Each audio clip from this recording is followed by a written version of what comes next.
Bonjour, la commission sciences de la libre pensée organise un colloque débat sur la bioéthique. Roger, est-ce que tu peux nous expliquer le déroulement de ce colloque? Oui, c'est un colloque très important qui rentre dans le cadre de la défense des acquis républicains. La Fédération nationale de la libre pensée s'intéresse de très près au débat sur la bioéthique qui doit normalement aboutir à une éventuelle évolution des lois existantes. Et la libre pensée a contacté à la fois des professeurs de médecine et des libres penseurs qui sont directement actifs dans ce domaine, de façon à pouvoir comparer les points de vue, échanger les expériences et pouvoir aboutir à quelque chose qui rentre dans le cadre de ce débat pour la défense des libertés démocratiques et des acquis républicains. Ce colloque est prévu à la faculté de médecine le 10 octobre, le samedi 10 octobre, toute la journée de 9 h à 18 h. Donc c'est rue de l'École de médecine à Paris, au métro Odéon.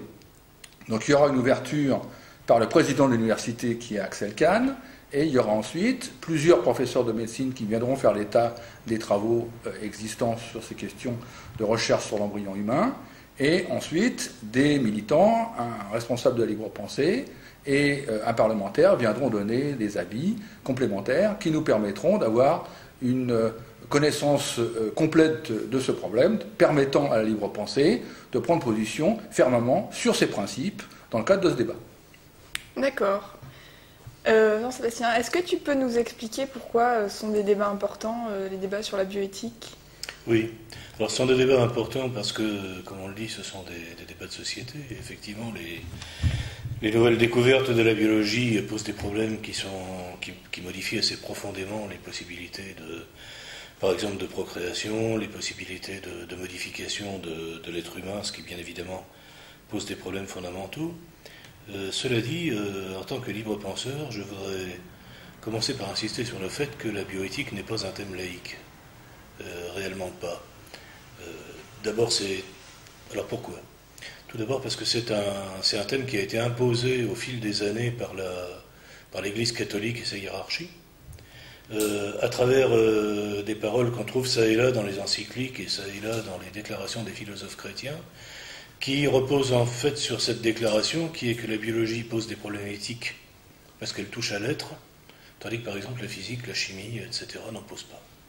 Ce qui explique pourquoi l'Église catholique s'est toujours beaucoup moins émue de l'existence des bombes à fragmentation, de choses comme ça, que du devenir d'un embryon humain à 8 cellules qui est oublié dans un conteneur d'azote liquide quelque part dans un hôpital. Il va de soi que c'est un problème infiniment plus important du point de vue de ces braves gens. Et ça, j'insiste là-dessus parce que il y a une bioéthique, enfin apparemment il devrait y avoir une bioéthique. Il n'y a pas de mathématico-éthique, il n'y a pas de physico-éthique, il n'y a pas de chimio-éthique, il n'y a pas d'autres éthiques liées à une science quelconque. C'est vraiment le problème de la biologie. Le fait de toucher, comme ils disent, à l'être. Donc là-dessus, c'est greffé le mouvement des comités d'éthique que nous connaissons bien à l'heure actuelle et qui remonte historiquement à Nuremberg et au tribunal de Nuremberg. Une époque extrêmement curieuse où on a trouvé que les expériences médicales dans les camps de concentration, expériences horribles comme chacun sait, étaient dues non pas au fascisme, non pas au nazisme, non pas à l'existence même de l'hitlérisme et tout ça, mais réellement à la médecine elle-même, ce qui était tout de même une conclusion pour le moins extraordinaire de l'histoire de la Seconde Guerre mondiale. Et là-dessus, propulsé par la démocratie chrétienne européenne, le mouvement des comités d'éthique s'est développé et a abouti, en 1984 en France, à la création du comité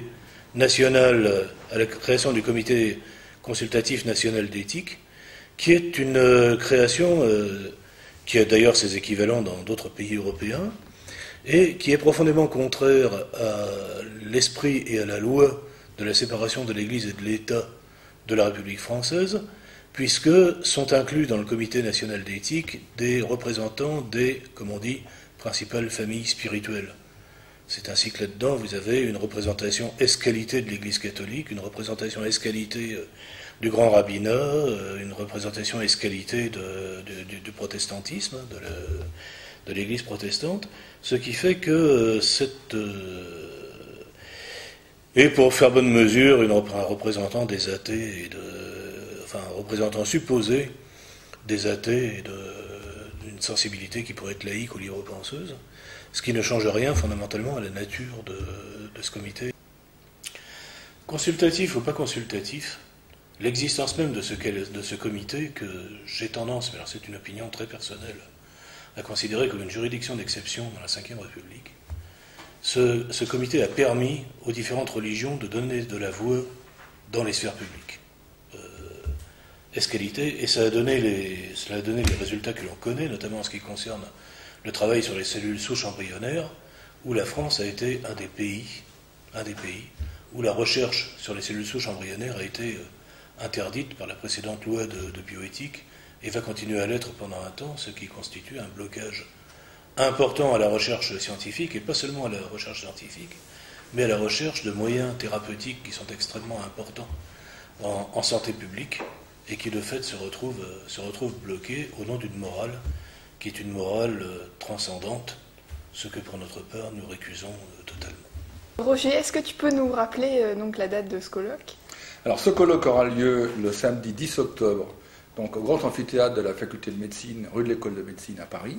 Il est ouvert à tous ceux qui sont intéressés à participer au débat sur les enjeux de cette révision de la loi de bioéthique, c'est-à-dire, faut-il autoriser les recherches sur l'embryon, dans quelle mesure, l'embryon est-il une personne, a-t-il des droits, ou est-ce que c'est la naissance qui marque le début de la vie de quelqu'un? Et donc, ces questions sont ouvertes. Naturellement, la libre pensée a une position et elle la défendra, mais elle ouvre le débat, et tous ceux qui ont des connaissances particulières ou un intérêt particulier pour ces questions sont invités à venir à ce colloque qui aura lieu donc le samedi 10 octobre au grand amphithéâtre de la faculté de médecine, rue de l'École de médecine à Paris. Pour s'inscrire, il faut contacter la libre pensée d'une manière ou d'une autre, soit par téléphone au siège, soit par Internet, soit par la fédération départementale, soit par tout autre moyen.